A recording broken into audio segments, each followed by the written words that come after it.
வணக்கம் மக்களே, மற்றும் ஒரு உதவும் கரங்கள் நிகழ்ச்சியூடாக இந்த புதிய ஆண்டில் உங்கள் அனைவரையும் மற்றும் ஒரு நிகழ்ச்சியூடாக சந்தித்திருக்கின்றோம். வார வாரம் எங்களுடைய உதவும் கரங்கள் நிகழ்ச்சியூடாக நாங்கள் பல்வேறுபட்ட குடும்பங்களை ஒவ்வொரு இடங்களில் நாங்கள் உங்களுக்காக அடையாளப்படுத்தி வருகின்றோம். இந்த நாளுக்குரிய உதவும் கரங்கள் கொஞ்சம் வித்தியாசமாக, கொஞ்சம் சந்தோஷமாக கடந்து செல்ல போகிறது. என்னடா உதவும் கரங்கள் நிகழ்ச்சி என்றாலே எப்பவுமே கவலை, கண்ணீர், கஷ்டத்தை தானே சொல்லுவாங்க, இதுல என்ன சந்தோஷம் இருக்கு அப்படின்னு சொல்லி நீங்க கட்டாயம் யோசிக்கிறது விளங்குகிறது. கலாநிதி மோகன் சுவாமிகள் அப்படின்னு சொன்னால் தெரியாதவர்கள் யாருமே இருக்க முடியாது. அவரால் இன்றைய நாளில் 28 குடும்பங்களை தெரிவு செய்து அவர்களுக்கான உணவு பொதிகளைத்தான் நாங்கள் இன்றைய நாளில் வழங்க காத்து கொண்டிருக்கின்றோம். அந்த வகையில் இன்றைய நாளிலும் வட்டுக்கோட்டை அராளி பகுதி, அதாவது குறிப்பா உங்களுக்கு ஒரு பரிச்சயமான ஒரு இடத்துல நாங்கள் இருக்கின்றோம். இன்றைய நாளிலும் இந்த 28 குடும்பங்களுக்கு மோகன் சுவாமிகள் ஐயா அவர்கள் தன்னால் முடிந்த உதவியை செய்வதற்காக இவ்வளவு தூரம் எங்களோடு கடந்து இந்த உதவும் கரங்கள் நிகழ்ச்சியூடாக கைகோர்த்திருக்கிறார் என்பது மிகவும் சந்தோஷத்துக்குரிய ஒரு விடயமாகும். அவர் செய்வது இது முதல் உதவி என்பது இல்லை. ஏனென்று சொன்னால் சந்நிதியான் என்று சொன்னாலே எல்லாருக்கும் தெரியும். சந்நிதியானுக்கு அடுத்தது கலாநிதி மோகன் சுவாமி ஐயா அவர்கள் தான். ஏனென்று சொன்னால் 365 நாட்களும் இலவச உணவை வழங்கி கொண்டிருக்கிறார். அவரை தெரியாதவர்கள் யாரும் இருக்க முடியாது. உலகத்திலேயே நாங்கள் என்ன விடயமும் செய்யலாம், ஆனால் ஒரு மனிதனுக்கு உணவு கொடுப்பதுதான் பெரிய ஒரு புண்ணியமாக இருக்கிறது. அந்த விடயத்தில் இவர் வருடா வருடம் ஈடுபட்டு கொண்டு வருவது எங்களுக்கும், நாங்கள் வளர்ந்து வரக்கூடிய ஜெனரேஷனுக்கும் மிக ஒரு சந்தோஷமாக இருக்கிறது. இனி வரக்கூடிய ஜெனரேஷன் இதை பார்த்து நாங்களும் இவ்வாறாக மாற வேணும் என்பதற்கு பெரிய ஒரு உதாரணமாக ஐயா அவர்கள் இருக்கிறார். இந்த இடத்துக்கு தான் கடந்து எங்களோடு இந்த நிகழ்ச்சியோடாக பயணிப்பது எனக்கு மிக்க ஒரு மகிழ்ச்சியாக இருக்கிறது. இந்த நிகழ்ச்சியை பார்த்து கொண்டிருக்கக்கூடிய மக்கள், இவரை போன்று இன்னும் பல பேர் நீங்களும் வெளிவர வேண்டும். இவ்வாறான உதவிகளை நீங்கள் வழங்க வேண்டும் என்பதுதான் எங்களுடைய கருத்தாக இருக்கிறது. இப்போது நாங்கள் மோகன் சுவாமி ஐயா அவர்களை இந்த நிகழ்ச்சி வாயிலாக இணைத்துக் கொள்ளலாம். இங்கோடி இருக்கும் அனைவருக்கும் இன்றுதான் நான் இந்த இடத்துக்கு முதலாக வந்திருக்கின்றேன். நீங்களும் என்னை தெரியாது, உங்களுக்கும் என்ன தெரியாது என்று கூறியிருக்கின்றீர்கள். பரவாயில்லை. சன்னதியான் ஆச்சிரமம் என்றாலே ஒரு பிரபல்யமான நிறுவனமாக இப்போது வளர்ந்து கொண்டே இருக்கின்றது. எந்த வகையில் வளர்ந்து கொண்டிருக்கிறது நீங்கள் கேட்கலாம். நித்திய அன்னப்பணி, அதாவது ஆலயத்திற்கு வருகின்ற அடியார்களுக்கு நித்திய அன்னப்பணி வழங்குவதிலிருந்து இப்போது நாடு தழுவிய ரீதியில் பலவிதமான அறப்பணிகள் செய்கின்ற வகையில் தான் சன்னதியான ஆச்சிரமம் முன்னிற்கின்றது. எந்த இடத்தில் என்றாலும் சரி, என் நேரம் என்றாலும் சரி, சந்நிதியான ஆச்சிரமத்தால் வழங்கப்படும் நிவாரணங்களோ சேவை அடிப்படையில் வழங்கப்படும் சகல பணிகளுக்கும் சன்னதியான ஆச்சிரமம் ஒரு பெரிய உந்து சக்தியாக விளங்குகின்றது. அந்த வகையில் இன்றும் எம்மோடு தொடர்பு கொண்டு இந்த இடத்திற்கு ஒருக்கா கொஞ்சம் உங்களுக்கு நிவாரணம் வழங்க முடியுமா என்று கேட்டிருந்தார்கள். நாங்கள் அதில் சந்தோஷப்படுறார்கள். நிவாரணம் வழங்குவதென்றால் எங்களுக்கு ஒரு பெரிய தித்திப்பான அறிவர். சன்னதியான் அந்த மாதிரி எங்களை வைத்திருக்கின்றான். அந்த ரீதியில் நாங்கள் உடனடியாக பணிப்பாளருக்கு ஓம் என்று சொல்லி அவரது உத்தரவின் பேரில், அதாவது அவரது அனுசரணை தான் இந்த இடத்துக்கு நாங்கள் வருவதற்கு இவர்களது டான் நிறுவனத்தின் அனுசரணை தான் காரணம். அந்த வகையில் இன்று நாங்கள் இங்கு உங்களோடு சந்தித்திருக்கின்றோம்.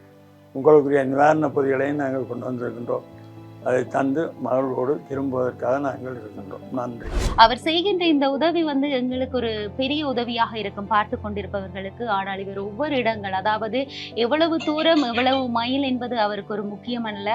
எங்கு இல்லாதவர்கள் இருக்கிறார்களோ அவர்களை தேடி போய் உதவி செய்வதுதான் அவருடைய பெரும் வேலையாக செய்து கொண்டிருக்கிறார். எனவே இவருடைய பணி நீண்ட காலம் தொடர வேணும். இறைவன் ஆசியோடு இவருடைய ஆயுளும் அதிகரித்து சந்தோஷமாக இவர் ஊடாக பல மக்கள் வாழ வேணும் என்பதுதான் எங்களுடைய கருத்தாக இருக்கிறது. தன்னுடைய நேரத்தை கூட பொருட்படுத்தாமல் இன்று எங்களோடு இவ்வளவு மைல் தூரம் கடந்து இந்த 28 குடும்பங்களுக்கும் இவர் உதவி செய்வது என்பது பெரிய ஒரு வேலையாக இருக்கிறது. நானும் இந்த நிகழ்ச்சியூடாக இணைந்து இந்த பணியாற்றுவது எனக்கு மிகவும் மகிழ்ச்சியாக இருக்கிறது. இருப்பவர்களுக்கு கொடுக்காமல் இல்லாதவர்களுக்கு கொடுக்கின்ற வேளையில் அவர்களுடைய அந்த சிறு புன்னகை தான் எங்களை அடுத்த கட்டத்திற்கு கொண்டு போகும் என்பது உண்மையான ஒரு விடயமாக இருக்கிறது. இல்லை என்று சொல்லி இல்லாமல் அத்தியா சொன்னது போல உங்களுடைய முயற்சி தான் வாழ்க்கையின் வெற்றிப்படியாக மாற வேண்டும் என்று சொல்லிக்கொண்டு எங்களுக்கு இந்த அராலி, அதாவது குறிப்பா வட்டுக்கோட்டை அராலி பகுதியில் நாங்கள் எத்தனையோ குடும்பங்களை உங்களுக்காக அடையாளப்படுத்தி இருக்கின்றோம்.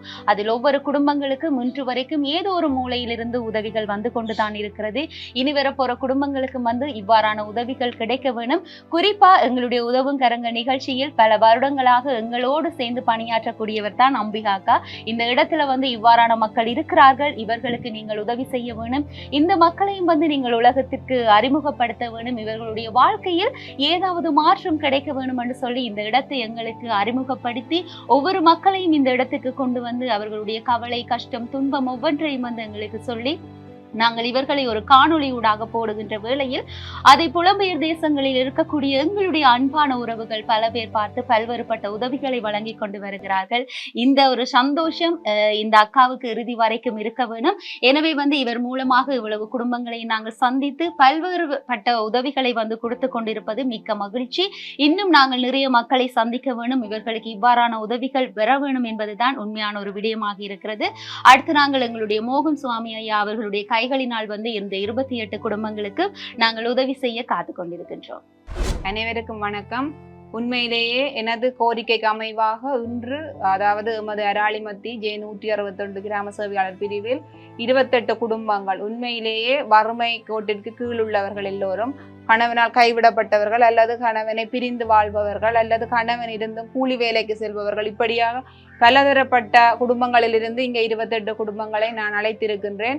இதேபோல் பல குடும்பங்களுக்கு எங்களது டான் டிவி குடும்பத்தினர் நிறைய உதவிகளை செய்திருக்கிறார்கள். இன்றும் எங்களுக்கு மோகன் சுவாமிகள் அவர்கள் இங்கே வருகை தந்தது எனக்கு மட்டுமல்ல, எமது கிராமத்தில் இருக்கிற அனைவருக்குமே மிக்க மகிழ்ச்சி. தொடர்ச்சியாக உங்களது உதவி எங்களுக்கு தேவை என்று கூறிக்கொண்டு இன்று இங்கே வருகை தந்து உணவுப் பொதிகளை வழங்க இருக்கும் ஐயா அவர்களுக்கு எனது சார்பாகவும் எமது கிராம மக்கள் சார்பாகவும் நான் நன்றியினை தெரிவித்துக் கொள்கின்றேன்.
காயங்கள் சுகமாய் மாறிடுதே தோயும் ஆசைகளை அன்பில் கோதிடும் வீரர்கள் ஆற்றிடுதே வானமழையில் நனையும் நதிக்கு தடைகள் போட ஆளில்லை வாசல் வீசும் உறவின் வாசம் கடந்து உலகில் பூவில்லை தோரணமாயிரம் பார்வையில் தோன்றிடும் காட்சியில் என்ன இருக்கு செந்தாழம் பூவுக்கு செந்தூரம் எதுக்கு உள்ளத்தில் வண்ணம் இருக்கு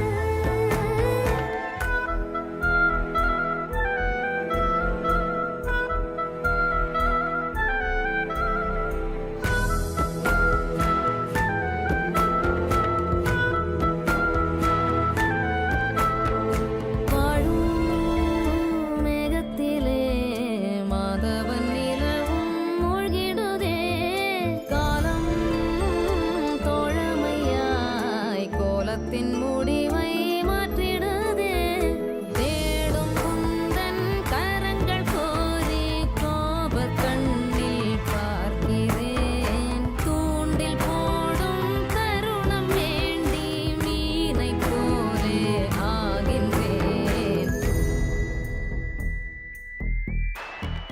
பொல்லாத காலங்கள் பொல்லாத நியாயங்கள் வெள்ளாட்ட புலி போல் துரத்துதே கொல்லாமல் சாகின்றோம் வாழாமல் வாழ்கின்றோம் உனது கருணை மிரட்டுதே தோரணமாயிரம் பார்வையில் தோன்றிடும் காட்சியில் என்ன இருக்கு செந்தாழம் பூவுக்கு செந்தூரம் எதுக்கு உள்ளத்தில் வண்ணம் இருக்கு அண்ணாளஞ்சத்துக்கு ஆறாமை இருக்கு மண்ணிலே செல்வம் இருக்கு வாசலில் கால் நீட்டி பேசிடும் நியாயத்தில் வணக்கம் மக்களே, இன்றைய நாளிலும் அராலி வட்டுக்கோட்டை பகுதியில வந்து நாங்கள் எங்களுடைய உதவும் கரங்கள் நிகழ்ச்சியோடாக இணைந்து கொண்டிருக்கோம்.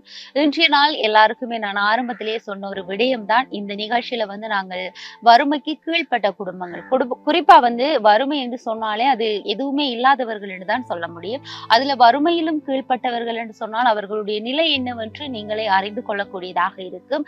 இந்த பிரதேசத்துல வந்து இன்றைய நாள்ல வந்து கலாநிதி மோகன் சுவாமி ஐயா அவர்களுடைய கைகளினால் வந்து 28 பேருக்கு மேலதிகமாக நாங்கள் எங்களுடைய அதாவது உலர் உணவு பொதிகளை வந்து வழங்க காத்து கொண்டிருக்கின்றோம் என்று சொல்லி ஆரம்பத்திலே கூறியிருந்தேன். இப்போது நாங்கள் அனைத்து மக்களுக்கும் வந்து அந்த உலர் உணவு பொதிகளை வந்து வழங்கிவிட்டு அவரும் கடந்து சென்றிருக்கிறார். இவருடைய பணி மேன்மேலும் தொடர வேண்டும் என்று சொல்லி அவருக்கு நன்றிகளையும் வாழ்த்துக்களையும் டான் குடும்பம் சார்பாகவும் எங்களுடைய உதவும் கரங்கள் சார்பாகவும் சொல்லிக்கொண்டு இன்றைய நாள்ல வந்து நாங்கள் ஒரு அம்மாவோட வந்து கதைக்கு காத்து கொண்டிருக்கோம். இன்றைய நாள்ல வந்து நிறைய பேர் இருக்கிறாங்க. முடிந்த அளவு இந்த மக்களை வந்து உங்களுக்காக நான் அடையாளப்படுத்த காத்து கொண்டிருக்கேன். அதுல இப்போது என்னோட கதைக்கு வந்து ஒரு தாயார் வந்திருக்கிறா. வணக்கம் அம்மா. வணக்கம்.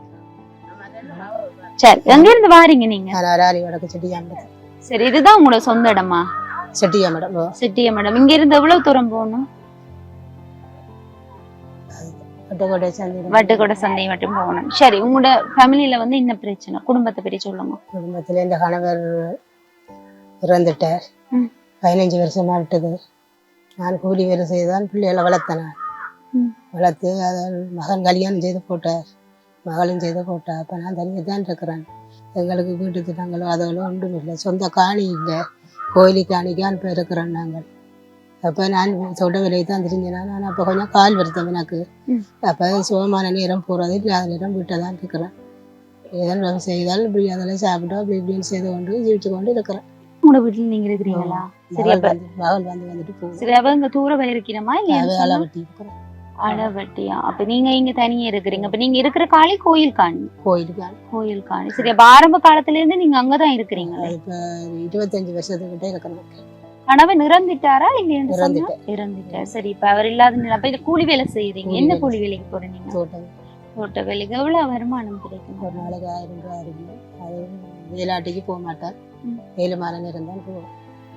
சரி, இப்ப உங்களுக்கு அடிப்படையா என்ன தேவைப்படுது? வாசல் அப்படி கிடக்குது. சும்மா தற்காலிக வீடு தான். நான் அரசாங்கம் ஒரு 50,000 ரூபா தந்தது, ஒரு கொட்டையில போட்டு கொண்டுருங்கன்னு சொல்லி இருந்தா. அதுல ஒரு சும்மா ஒரு தற்காலிக வீடு மாதிரி கட்டி கொண்டு இருக்கிறாங்க. சரி, உங்களுக்கு அரசாங்க கொடுப்பனவா இங்க தந்து கொண்டிருக்கிறீங்க நம்ம இப்ப? கீவார் காசு 4000 ரூபாய் தந்து கொண்டிருக்கிறோம். தனி ஒரு ஆளுன்றதுக்காக 4000. சரி, ஒவ்வொரு மாதம் உங்களுக்கு அது கிடைக்கிறதா? ஒவ்வொரு மாதம் ஒவ்வொரு மாதம். அப்ப அதை தாண்டி உங்களுக்கு இந்த ஒரு அரசாங்க கொடுப்பனவுமே இல்ல. சரி அம்மா, இப்ப ஆரம்ப காலத்துல நீங்க இங்க இருந்தீங்க, இப்ப ஒரு கோயில் காணிலே இருக்கிறீங்க. அப்ப சொந்த இடமே உங்களுக்கு அராளி தானா? சொந்த இடம் வந்து அராளி மத்தியில இருந்தேனா, இப்ப காணியல் இல்ல, இப்ப ஒரு கோயிலு காணியில இருக்கு. சரி, தனியா இருக்கு. அப்ப உங்களுக்கு அங்க அடிப்படை வசதிகள் எல்லாம்? வசதி எல்லாம் வேலை அப்படி இப்படிதான் நீங்க செய்யும்போது தனியா தான் இருக்கிறீங்க, யாருமே இல்ல? அக்கம் பக்கத்துல சொந்தக்காரர்? அக்கம் பக்கத்துல இருக்கணும் தானே, அந்த உதவி என்று இல்லை தானே. இருக்கணும், மகள் வந்துட்டு போவா, வந்து 2 நாள் நின்று போவா, அப்படி எப்படி செய்து போறது. யாரும் கூலி வேலைக்கு தானே போறது. இப்போ அதையும் பெருசு அளவில் எனக்கு தர்றதுக்கு வசதி இல்லை. இப்போ இப்படித்தான் இந்த அரசாங்கம் தான் இருக்கு, அதில் தான் சமாளிச்சு கொண்டு முடிஞ்ச அளவு ஏதோ உங்களோட தனியா போய் கொண்டிருக்குது உங்களோட வாழ்க்கை, அப்படித்தானே? ஆக இப்ப உங்களுக்கு உதவி என்று சொன்னா உங்களுக்கு இருக்கக்குள்ள ஒரு வீடு இல்ல, அப்ப உங்களுக்கு சொந்த காணி கூட இல்லையே? நம்ம சொந்த காணி இல்லை, கோயிலு காணிக்கான்னு இருக்கிறேன். அதுக்கும் கோயிலு காணி ஐயா போய் கேட்டாங்க, எங்களுக்கு 30 வருஷம் எழுதி சொல்லி அப்போ வீட்டு திட்டம் தெரிவிக்கணும்னு சொல்லி இப்போ கேட்டனாங்க. கேட்க அவர் ஓமண்டெல்லாம் சொல்லி எங்களை வர சொல்லி எல்லாம் செய்து போட்டு எங்கள் எழுதி தர மாட்டேன், ஏன்னா அதுக்கு ஏன் இருக்கிறான். அப்ப உங்களை எலும்ப சொல்லல? எலும்ப சொல்லல, குத்தகை காசு கட்ட சொல்லி கட்டு பண்ணிக்கணும். அப்போ எனக்கு கட்டுறது கொஞ்சம் கஷ்டம்தான். எவ்வளவு காசு? இப்ப எவ்வளவு வருஷமா இருக்கிறீங்க நீங்க அந்த கோயில் காணியில? 25 வருஷம் கூட இருக்கிறீங்க. அப்ப 25 வருஷமா நீங்க குத்தகை காசு கட்டி இருக்கீங்க? இல்ல, முதல் கொஞ்சம் காசு கட்டிக்கொண்டு வந்தேனா, இப்ப கொஞ்சம் காலம் கட்டி இல்ல. அப்ப இப்ப உங்களுக்கு அந்த காசு கட்ட எவ்வளவு நீங்க கட்ட வேண்டியது? இப்போ 4000 கிட்ட வந்துருக்கு. அப்ப இனி நீங்க அதை ஒவ்வொரு மாதமும் கட்டி கொண்டு இருக்கணும். மாதம் கட்டி கொண்டு இருக்கணும். அதை இப்ப கட்ட விட்டோம் 2 வருஷத்துக்கிட்ட 2 வருஷத்துக்கிட்ட வேற மாதத்துல இருக்கும். அப்போ அவை என்ன சொன்னோம்னா, மாதம் முதல்ல மாதம் 500 ஆட்டம் சொன்னவன், சேர்ந்து இப்போ மாதம் 1000 ரூபா ஆட்டம் கொண்டு. அப்ப 500 நீங்க கட்டிட்டு வந்தீங்களா? முதல் ரூபா கொண்டு 25,000 20,000 சொல்லி தான் இப்படிதான் கட்டி கொண்டு வந்து இப்போ ஒரு கொஞ்சம் காலம் கொஞ்சம் கஷ்டம், காலம் கொஞ்சம் பெருத்தான், அதால கொஞ்சம் மேல்களுக்கு பூரா குறைவு, அதால கொஞ்சம் கஷ்டமா இருக்கிறோம். அது கட்ட கொண்ட வசதி. ஆக மொத்தத்துல உங்களுக்கு உதவி என்று பாக்கியமா உங்களுக்கு பெரிய லெவல்ல உதவி தேவைப்படுது. ஏன்னு சொன்னா சொந்த காணி இல்ல. இப்ப வீடு கட்டி தந்தாலும் நீங்க அந்த காணிக்குள்ள வந்து கட்டி இருக்கக்கூடிய ஒரு சந்தர்ப்பம் இருக்கா உங்களுக்கு? இல்லைன்னு சொன்னா ஒரு காலகட்டத்துக்கு பிறகு நீங்கள் அதை விட்டு எழும்ப வேணும். இல்லை, அதுக்கு வீடுகள் எல்லாம் கட்டி இருக்கணும். சொந்தமாக தாங்கள் தங்கட காசில எல்லாம் வீடு கட்டி இருக்கணும். இவை கொடுக்க மாட்டான்னு சொன்னாப்புல தாங்கள் காசு முடிஞ்ச அளவு அதையே கட்டி இப்போ எனக்கு கட்ட வசதி இல்லை, அதில் இருக்கிறாரு. ஆனால் மகளுக்கும் பெரிய அளவில் நான் ஒன்று கொடுக்குறதுக்கு வசதி இல்லை. அவள் கல்யாணம் செய்து போய் இருக்கிறாதான். ஜெயம் வந்து என்னோட இருப்பா, அங்கேயும் போயிருப்பா, அப்படி எப்படி இருந்தோன்னு இருக்கிறா. இருக்கிறா வீடு கட்டினாலும் அவாவுக்கு தான் கொடுக்காமணும், அவள் தானே பார்க்காம எந்த ஒரு வசதியும் இல்லாமல் இருக்கிறோம்.